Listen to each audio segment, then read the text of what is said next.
Mireille Dumas a présenté Bas les masques dans les années 90. De nombreuses célébrités sont venues se confier à l'animatrice sur le plateau de cette émission culte. Mais elle regrette de ne pas avoir pu interviewer François Mitterrand à cause d'une petite gaffe. Mireille Dumas a animé pendant 4 saisons, entre 1992 et 1996, l'émission Bas les masques sur France 3, jusqu'à son arrêt brutal.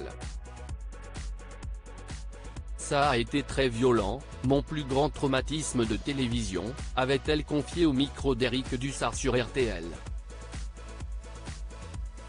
Les émissions qu'elle a présentées à la télévision connaissent aujourd'hui une nouvelle vie grâce à YouTube et sont même devenues cultes.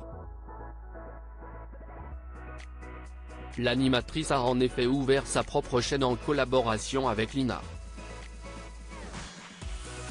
Dans Mireille Dumas retrouve son rendez-vous mensuel proposé sur la plateforme, Mireille Dumas retrouve les témoins qu'elle a interviewés à la télévision dans Bas les masques, la vie à l'endroit, ou vie privée, vie publique.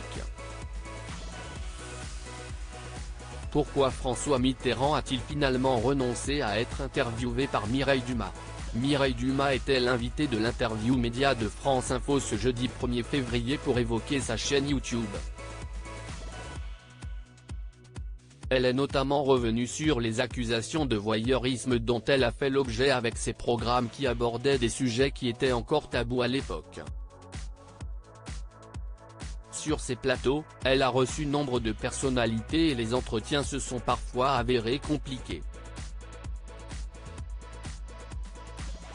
Tout le monde venait et parlait très librement, a-t-elle rappelé.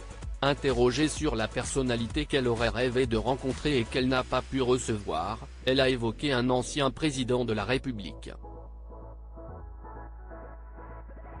Je voulais absolument interviewer François Mitterrand.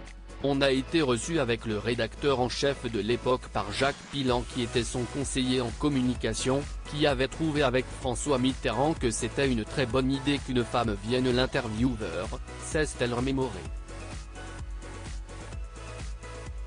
Mais le projet n'a pas abouti à cause d'une petite gaffe de la présentatrice. À un moment donné, il me dit dans la discussion, « Vous allez l'appeler comment cette grande émission ?» Et moi comme je faisais Bas les masques, j'étais très naïve, j'arrivais à l'antenne pour la première fois. Eh bien Bas les masques. Il m'a regardé, il m'a dit, mais vous n'y pensez pas. Et quand on a su après, ce qu'avait à cacher le président François Mitterrand, je comprends mieux, s'est-elle amusée. J'ai essayé de rattraper, mais c'était trop tard. Il s'est dit, non, non, on est parti dans un très mauvais plan, a-t-elle conclu. L'existence de Mazarine avait été révélée en 1994 parmi les secrets que François Mitterrand a dissimulés pendant des années, il y a l'existence de sa fille Mazarine Pinjot, née en 1974, de son idylle avec Anne Pinjot. Il l'a reconnue officiellement en 1984, mais c'est en 1994 que son existence est révélée au grand public avec la une du magazine Paris Match. J'avais passé toute ma vie à être invisible et tout à coup j'étais affiché partout dans Paris, on me montrait du doigt, j'étais plus un être humain mais un objet de curiosité. Je suis passé d'un statut à un autre sans transition, radicalement opposé. J'avais l'impression d'être piégé et trompé, de trahir mon pacte de l'invisibilité. Ça a été très compliqué, avait-elle confié dans le podcast de Deborah Grunewald.